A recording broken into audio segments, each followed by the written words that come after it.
The world had gone quiet, not peaceful quiet, but the kind that came after disaster. A strange cosmic virus had swept across Earth, taking billions of lives. Cities stood empty. Their streets filled with dust instead of people. Animals wandered. Where cars once drove and the night sky felt colder than before. Ethan Cole never thought he would be one of the last healthy men alive. He was not a soldier, not a leader, just an engineer who once fixed space equipment for research labs. But fate had a different plan for him. One cold morning, a silver ship landed outside the ruins of Washington, D.C. It wasn't from Earth. Its surface shimmered like liquid metal, and its engines made no sound. The ramp opened, and tall figures stepped out the Varelians. They were an alien race who had been watching Earth for years. Their leader, Counselor Varen, spoke in a calm but commanding voice. Ethan Cole. You have been chosen. Ethan didn't understand at first. Chosen for what? Varen explained. The virus was not just on Earth. It had begun spreading to other worlds. Humans and Varelians shared similar biology, and together they might survive, but they needed something more. They needed to repopulate. Ethan felt his stomach tighten. This wasn't a rescue mission. It was something stranger. The council had two candidates for him, twin sisters, Lyra and Nova. Both were half Urelian, half human, born from an old experiment to merge the two species. Ethan's role was to choose one of them to be his partner in rebuilding a future generation. The idea felt unreal. He wanted to laugh, but the council's serious expressions told him they were not joking. They gave him a week to decide. One sister would stay, the other would be sent away forever. The silver ship carried Ethan through the stars to Varelia. From orbit, the planet looked like a pearl wrapped in green clouds. Its cities glowed with blue light, stretching across mountains and valleys. The air smelled sweet, almost like flowers, and the sky had two suns. It was beautiful, and yet Ethan could not shake the weight of the choice he had to make. The next day, he met Lyra. She was calm, graceful, and spoke like a scientist.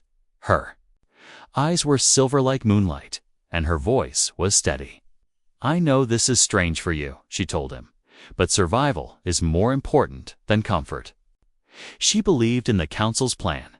She wanted to rebuild a strong, intelligent generation. Ethan felt respect for her, but also a quiet sadness. She seemed like someone who carried too many burdens. That evening, he met Nova. She was different. Her eyes were gold. Bright with curiosity, she laughed easily, but there was something sharp in her words. I don't trust the council, she whispered when no one was listening. They're not telling you everything. She was adventurous, rebellious, and full of energy. Being near her felt dangerous, but alive. Ethan spent the next few days speaking with both sisters. He noticed something. They were not rivals. In fact, they seemed to care for each other deeply when Lyra spoke about science. Nova listened quietly when Nova made a joke. Lyra smiled, even if she pretended not to. It was strange the council wanted him to choose between them. But Ethan began to wonder if they were meant to be together, not apart, on the fourth night. Ethan couldn't sleep. The alien city was quiet except for the hum of glowing towers. He walked to the balcony of his guest quarters. The air was warm, the stars bright. Then he saw movement, a shadow in the street below. The figure looked up at him, eyes glowing faint gold. Before he could call out, it vanished into the darkness. The next morning, Ethan found something slipped under his door, a small folded piece of alien paper inside. Written in simple English were 4 words. They're lying to you. His chest tightened. Was it Nova? Or someone else? What exactly was the council hiding? The week was almost over. Soon he would have to choose, but deep inside, Ethan felt that making the choice might be the biggest mistake of his life. Something told him both sisters were important, not just to him, but to the survival of 2 worlds. As the twin suns set over the crystal towers of Auralia, Ethan stood alone on the balcony. He thought about Earth, about the billions already lost, and about the two alien sisters, whose fate was now in his hands. He had been sent here to save a future, but he had a feeling the future was about to save him. The council's orders were simple on paper: spend time with both. Choose one, but Ethan already knew nothing about this mission would be simple. The moment he stepped out of the council hall, the alien city seemed to watch him. Varelia was beautiful, but it had an unease in the air, like the silence before a storm. A silver transport pod waited outside. It glided without wheels, humming softly as it carried him toward the residential towers. The sky was tinted with the pale light of the two suns, and the streets below were lined with trees that shimmered like glass. Strange birds with crystal feathers circled overhead, their cries echoing like chimes. His first meeting was with Lyra. The pod stopped in front of a tall building shaped like a spiral shell. Inside, the air smelled faintly of mint and rain. Lyra's room was bright, filled with books, holographic screens, and neatly arranged plants. She stood by a large window, her silver eyes catching the sunlight. "Ethan Cole," she greeted, her voice calm. "I hope your journey here wasn't too unsettling." Lyra moved with a quiet grace, every step measured, every word chosen carefully. She spoke of science, of genetic codes, and of the hope for a stable hybrid generation. Her mind was sharp, the kind of person who could solve problems before others even saw them. She asked Ethan about Earth, but not in a casual way. She wanted details, facts, and numbers. He realized she was trying to calculate survival like an equation. Part of him admired her logic. Another part wondered if there was room for feelings in her plans. As their meeting ended, Lyra placed a hand on his shoulder. "I know this choice must feel impossible," she said, "but if you choose me, I promise we will build a future worth living for." Her voice was steady, but her eyes, for just a moment, they showed something softer, maybe fear, maybe hope. Ethan couldn't tell. Later that day, he met Nova. Her home was nothing like Lyra's. It was a converted airship docked on the edge of the city, high above the glowing rivers below. The wind rushed past as Ethan stepped onto the platform. Nova appeared, leaning against the railing with a smirk. "So, you're the Earth guy," she said, her golden eyes glinting. No suit, no guards. Brave Nova was energy in human form or alien form. Ethan supposed she didn't walk. She moved like she was always halfway to running. Her room was cluttered with maps, scavenged tech, and alien weapons. Instead of asking Ethan questions, she told him stories of secret tunnels under the city, of storms that could rip a ship apart, of the things the council didn't want outsiders to see. At one point, she leaned in close, her voice dropping. "You think they're telling you everything? They're not. This isn't just about making babies, Ethan.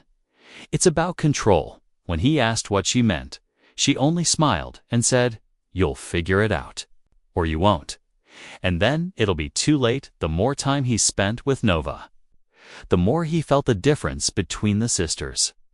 Lyra wanted to build the future like an architect builds a tower, precise and strong.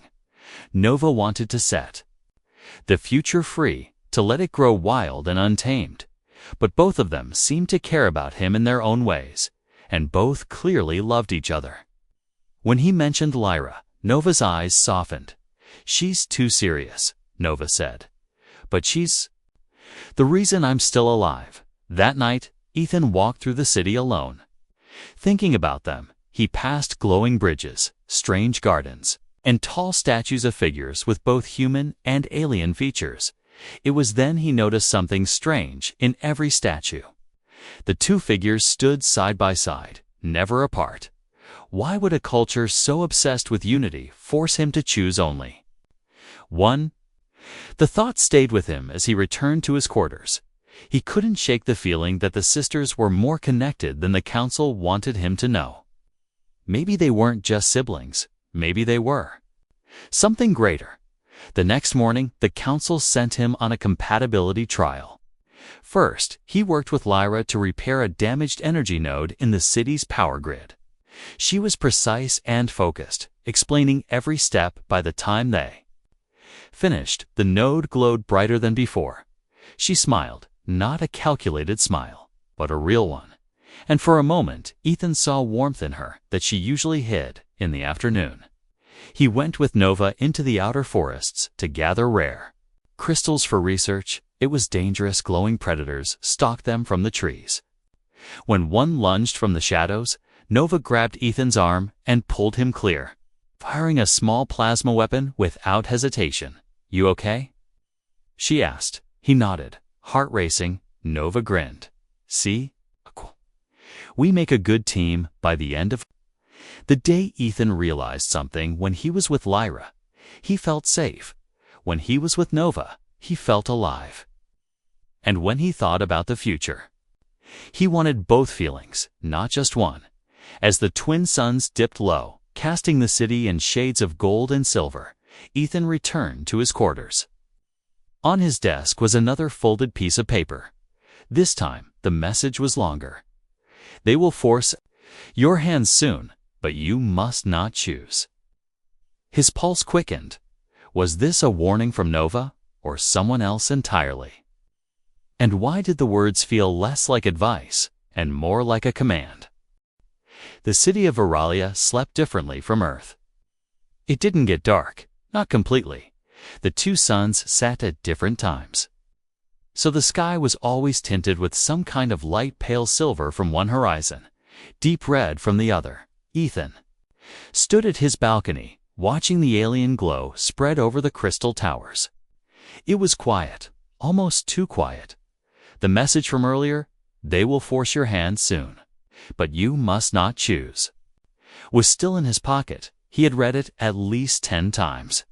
He didn't know who sent it or why, but the words carried a weight that unsettled him. It wasn't just advice. It was warning.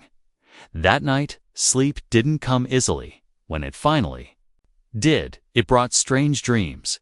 He saw a city, not Veralia, not Earth, burning under a dark sky. The air was filled with alien screams. Two figures stood on a crumbling bridge, Lyra and Nova. They were holding hands, trying to run, but a shadow rose from the smoke, stretching long claws toward them.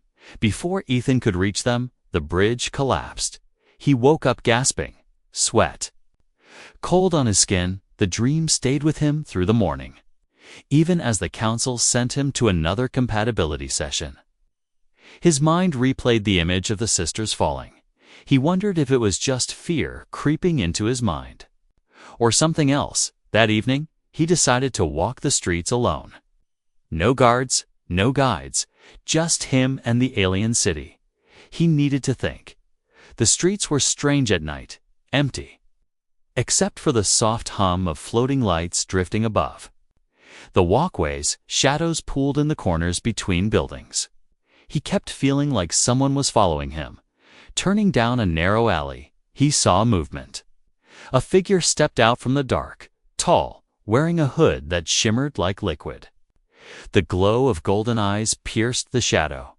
Ethan froze. The figure spoke in a low voice. "You don't belong here, human." Before Ethan could reply, the figure tossed something to him, a small metallic disc.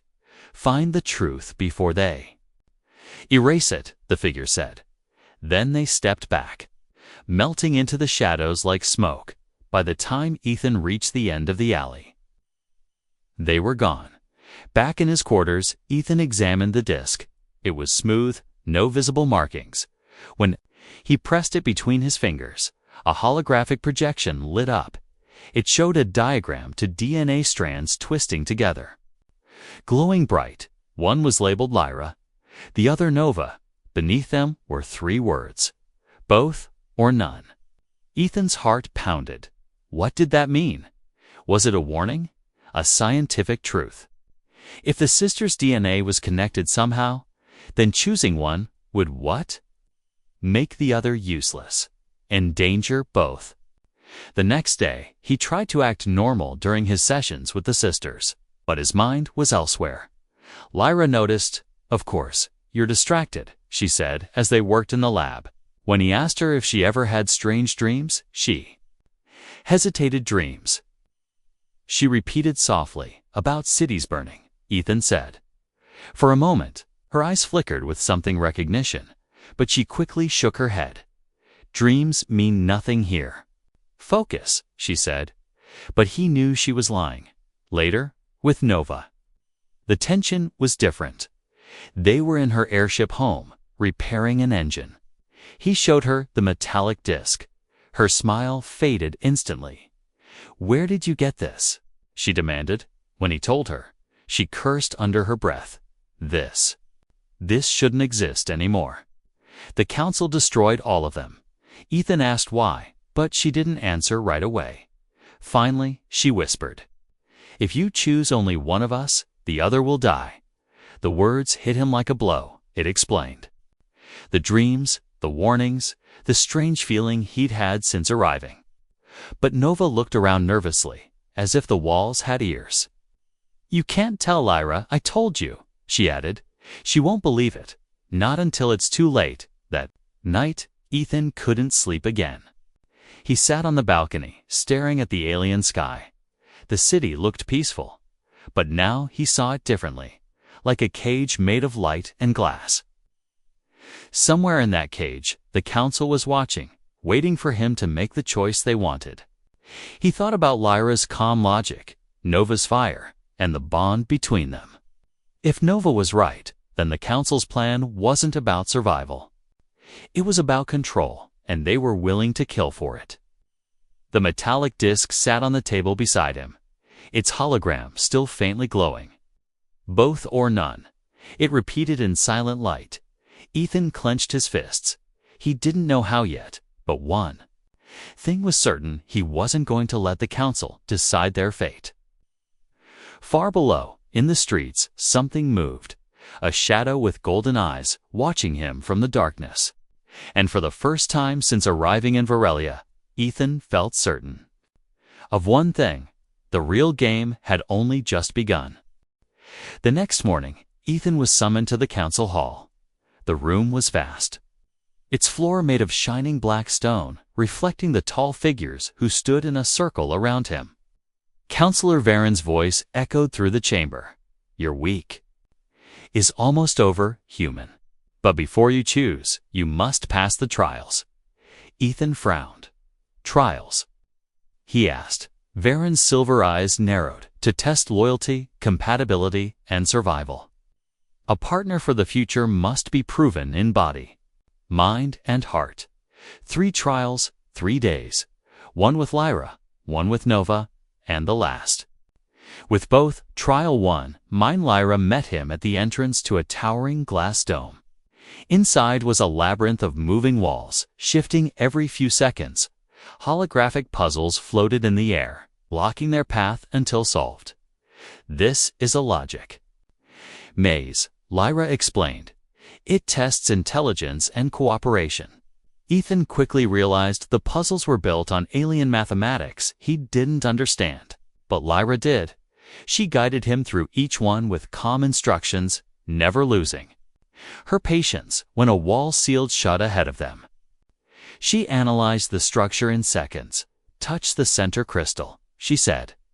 The wall dissolved into mist, revealing the next path. Hours passed before they reached the exit. Lyra's breathing was steady, though Ethan was exhausted. As they stepped into the sunlight, she looked at him and said, "If you choose me, we can solve anything together." Her voice was matter-of-fact, but her eyes searched his face as if for an answer he couldn't yet give. Trial to body the next day. Nova took him far from the city. A council dropship carried them over mountains, until they reached a dense alien jungle.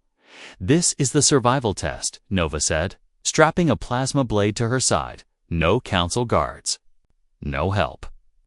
Just us." The jungle was alive with sound clicks, roars, and the rustle of unseen creatures. They moved carefully, gathering glowing fruit and water from vines that pulsed with light. But danger came quickly. A predator burst from the undergrowth's 6 legs, razor teeth, and eyes like burning coals. Ethan froze, but Nova was already moving. She slashed with the plasma blade. Driving the creature back, it lunged again. This time, toward Ethan, he stumbled. But Nova grabbed his arm and yanked him clear, firing a short burst from her weapon. The beast fell, smoke rising from its wounds. "Stay close," Nova said, breathing hard but grinning. "You're not bad at this." For an Earth guy, they camped in the jungle that night. Ethan asked her if she'd ever failed this test before. Nova's smile faded. "Once," she said quietly.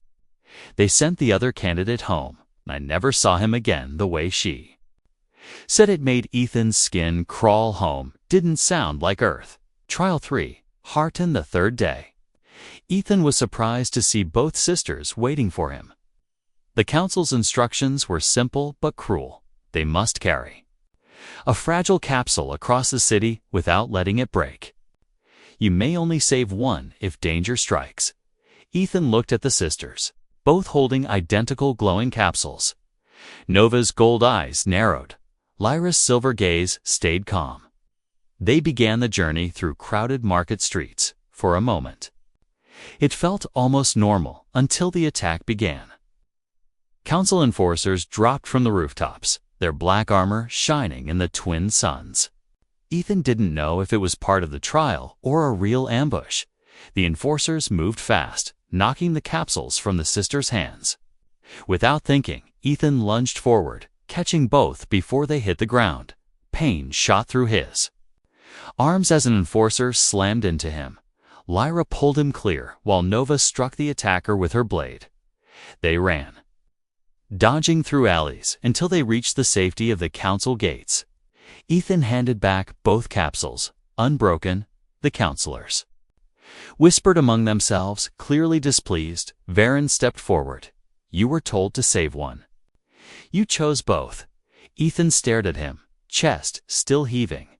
"I'm not here to let one die," he said firmly. "Then you misunderstand the purpose of the choice." Varen replied, "Perhaps you misunderstand mine." Ethan shot back. That night, Ethan sat with both sisters on his balcony. For a while, no one spoke. Lyra looked at him with quiet gratitude. Nova smirked, but her eyes were soft. "You broke their rules," she said. "Good," Ethan replied. Lyra finally spoke, her voice low. "They'll punish you for this." Ethan didn't look away from the alien skyline. "Let them try," he said, in that moment.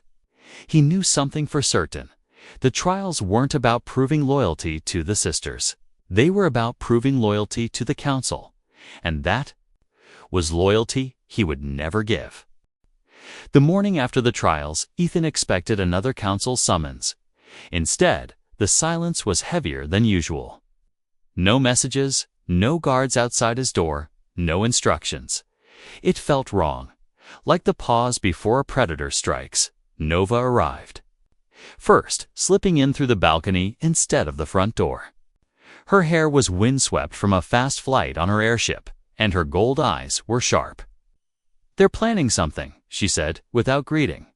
"I heard 2 counselors arguing in the hall last night. Your name came up more than once before." Ethan could respond. Lyra stepped in from the corridor. She looked pale, her silver eyes clouded. "They've locked down the data archives. No researchers are allowed in," she said. Her voice was calm. But the tension in her shoulders betrayed her. Ethan told them both about the disk, the hologram that read both or none. Nova's jaw tightened. Lyra looked startled. "I've seen that phrase before," Lyra said slowly. "It's from the early hybrid project. But all those files were deleted. Or so they claimed." Nova glanced at Ethan.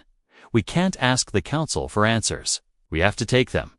The break-in thought night, the 3 of them moved through the city in silence. Nova led them along shadowed alleys and maintenance tunnels. That wound beneath the glowing streets above, the city hummed with life. but down here. It was all echo and darkness. The archives were housed inside the tallest spire in Varelia, the Tower of Records. Its walls shimmered like molten glass, guarded by motion-sensitive drones. Lyra hacked into the outer gate's control panel, her fingers flying over the alien keys. Nova stood ready with a stolen pulse weapon. Eyes scanning the shadows. Ethan kept his hand steady on the small device Lyra had given him, a jammer to disable the drones for 20 seconds at a time. They slipped inside. The archive's interior was massive, rows upon rows of glowing pillars, each storing centuries of information. Lyra's gaze darted to a restricted section marked with a crimson seal. That's where the hybrid records will be, she whispered. Ethan helped her bypass the biometric lock by placing both sisters' hands on the scanner. The seal dissolved into mist. Inside, the room was colder, the air heavier. Data crystals hovered in the air, projecting faint images of humans and Varelians standing together.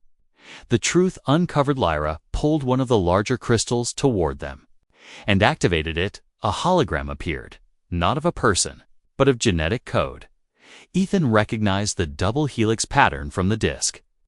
The display shifted, showing 2 DNA strands, one labeled Lyra, the other Nova, and then a third image, a completed helix glowing bright white. Lyra's voice was quiet, almost reverent. This is a combined genetic sequence. Nova crossed her arms, meaning. Lyra turned to Ethan. It means we're not just sisters. We're halves of the same design. The files explained everything. The hybrid project had been meant to create a genetic cure for the cosmic virus. But the cure only worked if both halves of the sequence existed. If one died, the sequence collapsed, in other words. If Ethan chose only one, the other's death would make the survivor useless for the cure. And without that cure, Urt and Varelia would both fall. Ethan felt anger rise in his chest. They knew, he said, Novas. Eyes hardened. They always knew. That's why they wanted one of us gone, so they could control the cure. Decide who lives and who dies. The Council's footsteps before they could pull more data. The lights in the room shifted from blue to red. An alarm blared, echoing. Off the crystal walls, "They're here," Nova hissed. Lyra grabbed as many data crystals as she could, shoving them into a bag. Ethan activated the jammer. Go. Now. They ran through the aisles, drones descending from the ceiling with blinding lights. The jammer bought them seconds, but not enough. A squad of enforcers burst into the hall. Weapons drawn, Nova fired short bursts, forcing them to take cover. Ethan grabbed Lyra's hand, pulling her toward the maintenance hatch at the far wall. Nova dived in after them, just as a pulse blast scorched the floor where she'd stood. The flight through the city, they emerged in a narrow alley, the spire looming behind them like a glowing spear. Sirens wailed in the distance. Nova led them toward her airship, weaving through the maze-like streets. Enforcer ships streaked overhead, scanning the ground with piercing searchlights. Lyra kept glancing over her shoulder. "They'll brand us as traitors," she said. "They already have?" Nova replied grimly. Once aboard the airship, Nova launched it into the night sky. Engines roaring, Ethan looked out at the city shrinking below them. Varelia had been beautiful when he first arrived. Now, it looked like a trap built from light and glass. Lyra placed the bag of stolen crystals on the table. "We have proof," she said, "but proof means nothing if they catch us." Nova warned. Ethan looked at both sisters. "Then we don't get caught," he said, "and we make sure this cure gets to the people who need it, all of them." Far behind them, the Tower of Records still glowed in the distance, but in the dark sky ahead, Ethan saw something else, the faint shimmer of the wormhole gate that led back toward Earth. It was far away, but now he had a reason to reach it. For the first time since arriving in Varelia, Ethan knew his mission. It wasn't about choosing between Lyra and Nova, it was about keeping them both alive. because now he understood the truth. If one fell, both worlds would fall with her. The airship cut through the alien night beneath them. The shining streets of Aurelia were replaced by black forests glowing faintly with bioluminescent plants. The twin suns had both set, leaving the sky to a swirl of green and purple light. From the planet's auroras, Ethan thought it was beautiful until the sirens began. A harsh voice crackled over the ship's comm system. "This is the Varelian Council. Ethan Cole, Lyra Varelian, Nova Varelian, you are declared enemies of the state. Surrender immediately." Nova grinned without humor. They didn't waste any time. She angled the ship lower, skimming the tree canopy. The warning lights on the console flared red. "To pursue crafts," she said. "Fast ones." Lyra was already at the navigation station, pulling up maps. "They'll try to cut us off before we reach the mountains," she said. Ethan grabbed the co-pilot's chair, scanning the radar. "Then we don't go to the mountains," he said. Nova shot him a sharp look. "You've got a better idea?" "Yeah," Ethan said, pointing at the glowing rivers on the map. "We lose them in there." Through the river canyons, the rivers weren't just water, they pulsed with light. Winding through deep canyons cut into the planet's surface, Nova dove the ship into one of the glowing valleys. The hull skimming so close to the canyon walls that Ethan could see carvings of ancient symbols in the rock. Behind them, the pursuit crafts followed, their engines shrieking. Pulsefire lit the canyon walls, explosions sending shards of glowing rock into the air. Lyra rerouted extra power to the shields. "Shields at 60%, she warned. "They won't hold forever." Nova banked hard, taking a sharp turn into a narrower channel the enemy ships tried to follow. But one clipped the canyon wall and exploded in a flash of light. "One down," Nova said, her voice tight. The second ship stayed close, firing in bursts. Ethan spotted a cluster of crystal spires rising from the canyon floor ahead. "Fly through them," he said. Nova didn't hesitate. The spires bent the enemy's targeting beams, scattering their shots in the confusion. Nova took the ship straight into a hidden tunnel carved into the rock. Hiding in the wilderness, the tunnel spilled them out into a vast alien forest, massive. Trees with silver leaves reached toward the sky, their trunks so wide the ship could hide between them. Nova landed in a clearing and powered down the engines. "Tracking scanners can't see through this much organic mass," she said. "Lyra, check the sensors, they've lost us." For now, they stepped out into the forest. The air was thick with mist, glowing insects flitting between the trees, somewhere in the distance. A low rumbling growl echoed. "This place doesn't look safe," Ethan said. "It's not."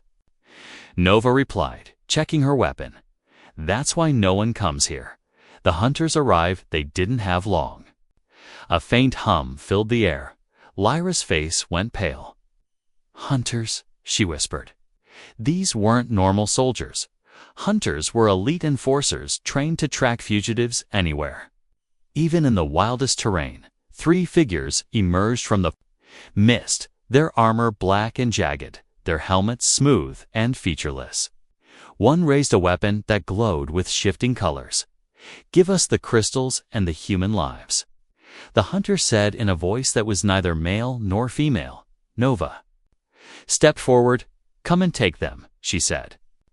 The fight was fast and brutal. Pulse fire lit the forest, scattering glowing insects in swarms. Ethan grabbed a fallen branch as long as his arm and swung it into one hunter's weapon hand. Knocking the gun aside, Lyra used a shock baton from her pack, striking another hunter in the side, sending arcs of blue light across their armor. Nova moved like lightning, her blade flashing as she drove the last hunter back into the mist. When it was over, all three hunters were down. Ethan's chest heaved. "That was close," he said. "Too close," Nova replied, wiping sweat from her brow. A new plan back. On the airship, Lyra spread the stolen data crystals across the table. This information is useless unless we get it to the right people. She said. Ethan nodded. The wormhole gate to Earth, he said. It's the only way. Nova frowned. It's in Council-controlled space. We'll never get close without being blown out of the sky. Ethan leaned forward. Then we don't go straight there. We take the long way through the outer wilds. No one will follow us there. Lyra hesitated. The wilds are uncharted. She said, That's why it's perfect, Ethan replied. They won't expect us to survive them. The oath before they powered the ship again. Ethan looked at both sisters. I'm not choosing between you, he said. Not now, not ever. Lyra's silver eyes softened. Nova gave him a crooked smile. Good, she said, because you'd make a terrible liar as the airship lifted into the night sky. Ethan felt the weight of the stolen crystals in his pocket. They were more than just data. They were the key to saving two worlds, but only if all three of them made it to the gate alive. Behind them, deep in the misty forest, the bodies of the hunters stirred. One lifted their head. A faint red light flickering in their helmet. The hunt wasn't over. It was just beginning. The journey through the outer wilds was long and dangerous. The airship passed over deserts that shimmered with heat so intense it warped the horizon. Through valleys filled with strange metallic fog that clung to the hull like grasping hands. They avoided storms that spat lightning in every direction, and creatures large enough to cast shadows over the whole ship. For days, they saw no sign of the Council. But as they drew near the wormhole gate, Ethan's chest tightened. He knew they wouldn't make it without a fight. The wormhole station floated in orbit above a dead moon. It was massive, a ring of silver towers linked by bridges, glowing. With the blue light of the gate at its center, the swirling energy looked almost peaceful from a distance. But the fleet around it told another story. Dozens of Council warships patrolled the space around the gate, their weapons ready. Nova whistled low. They're not playing around. Lyra's hands moved quickly over the navigation controls. They've sealed every standard approach. Route, she said. Ethan studied the map. Then we take an approach that isn't standard. The approach they powered down the main engines, drifting on momentum until they've reached the moon's shadow. From there, Nova used the auxiliary thrusters. To keep their signature low, the plan was to slip close to the gate before they were detected. It worked. For about 30 seconds, alarms blared. A Council voice filled the comms. Ethan Cole. Lyra Varelian. Nova Varelian. Surrender the crystals and submit to judgment. Ethan grabbed the comms mic. No, he said simply. There was a pause. Then the Council ships opened fire. Nova threw the airship into a spin, dodging plasma blasts that streaked past like shooting stars. Lyra rerouted all shield power to the front. Ethan manned the ship's small weapons, firing at any fighter that got too close. One exploded in a burst of white light, but more moved in to take its place. Boarding a Council warship caught them with a magnetic tether, locking them in place before they could break free. A squad of armored enforcers stormed the airlock. The fight inside the ship was close and brutal. Nova cut through the first enforcer. With her blade, Lyra used a shock baton to drop another. Ethan tackled a third, slamming them into the wall before knocking their helmet off. They fought their way to the bridge, but more were coming. We can't hold them forever, Lyra said. Ethan's eyes went to the wormhole gate on the display. Then we don't hold them, we run for it. The final push. Nova disengaged the tether with a blast from the engines. The airship lurched forward. Weaving between incoming fire, Ethan clutched the crystals in one hand, the other gripping the edge of his seat as the ship dove toward the gate. Council ships swarmed, trying to block their path. Lyra's fingers flew over the controls, sending false signals to confuse the enemy targeting systems. Nova flew like she was born for it, twisting through the narrow gap between two warships just as they fired on each other. The gate loomed ahead, its blue lights swirling faster now. Voice crackled over the Cums counselor Varen himself, Ethan Cole. Make your choice now. Lyra or Nova. The other dies. It is the only way the future can be controlled. Ethan's grip on the crystals tightened. No, he said, his voice steady. I choose both. Breaking the rules as the words left his mouth, Lyra and Nova moved. Together, from opposite sides of the bridge, they placed their hands on the crystal console. The data crystals glowed brightly, merging their sequences into a single stream of energy. A pulse of white light shot through the ship's systems. It raced through the wormhole gate like lightning. Ethan realized what they had done. They weren't just escaping. They were releasing the cure, broadcasting it across the wormhole. To Earth, and to every Varelian system connected to it, Varen's voice roared over the Cums. You fool. You've doomed us all. Ethan smiled grimly. No. We just saved everyone you wanted to control. The Leap Council ships closed in, weapons charging for a final strike. Nova shoved the throttle forward. The airship shot into the wormhole, the blue light swallowing them whole. Ethan felt the ship twist and stretch as reality bent around them. Then, with a jolt, they emerged into the skies above Earth, blue oceans, green land, and the glow of a sunrise. It had never looked so alive. Lyra checked the scanners. The cure is spreading, she said softly. Earth's infection rate is already dropping. Nova grinned, and Varelius will follow. The aftermath, they landed on a quiet stretch of coast. The air fresh and full of the sound of waves. Ethan stepped out first, the sand cool under his boots. He turned to see Lyra and Nova standing side by side, the sunlight touching their faces. They looked different now, not just alien sisters, but partners in something far greater. What happens now? Lyra asked. Ethan smiled faintly. Now, we make sure the Council never gets power like that again. Nova's smirk was back, and we do it together. As they walked along the beach, a faint beep came from Ethan's pocket. He pulled out his communicator. A new message flashed on the screen. You were not the first to choose both, and you won't be the last. Ethan stared at it, the wind tugging at his jacket. Somewhere out there, others had faced the same choice, and the game was much bigger than he'd ever imagined. The horizon was wide, the future uncertain, but Ethan knew one thing: he wasn't done fighting, not for Lyra, not for Nova, and not for the worlds they had just saved.